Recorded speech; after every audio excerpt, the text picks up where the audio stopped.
1 day since the ceasefire between Israel and Lebanon's Hezbollah took effect, reports of Israeli strikes continue to emerge from villages in the south.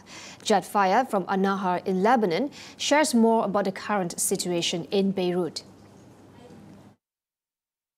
Many civilians and many displaced people try to go back to their villages in the south, in the southern suburb of Beirut. We call it in Lebanon الضاحية الجنوبية, and to the Bekaa Valley, those regions that were hit and struck by Israel every day. Many of them could go back to their houses, but they found that their houses either partially damaged or totally damaged because of the destruction and the strikes. Many people managed to go back to their houses, and the others are still waiting in order to fix their houses and be able to go back. But we have to mention one important point, that some Israeli troops are still found in some border regions in the south, and they are banning people and warning people not to go back to these regions until they withdraw from these regions. So it's a little bit complicated, but we can say that 90% of the displaced people have returned to their regions.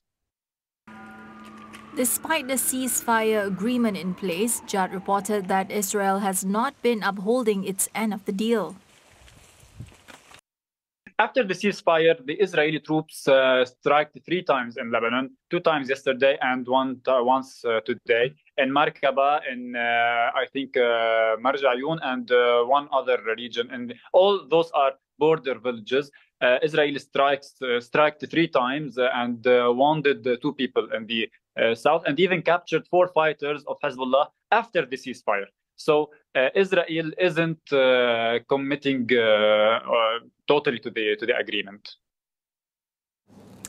All eyes will now be on the next 60 days in Beirut, whether the ceasefire holds or if fighting continues.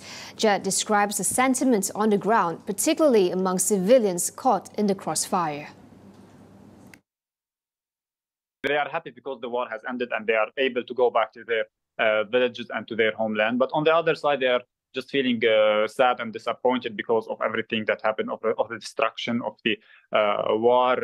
Many people lost their houses, even many people lost their relatives in this war. So they are facing mixed feelings. Regarding the 60 days period, both sides are just watching each other, and the people in Lebanon are just wishing that this ceasefire continues in the upcoming 60 days. There is an international committee headed by the United States of America. It must monitor this ceasefire and monitor the actions of both sides. So we're gonna see if they will really implement the deal or not. Jad added that the next 60 days is also crucial to watch for Hezbollah, echoing similar situations involving UN Security Council Resolution 1701 that ended the last war in 2006.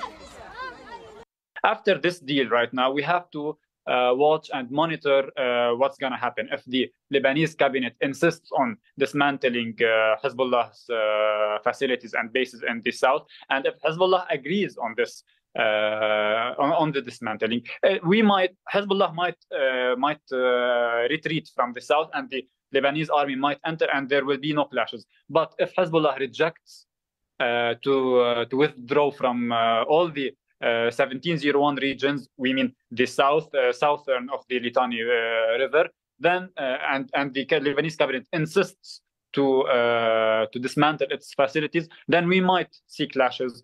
Israel troops might go back to firing and bombing the Hezbollah's base in the south.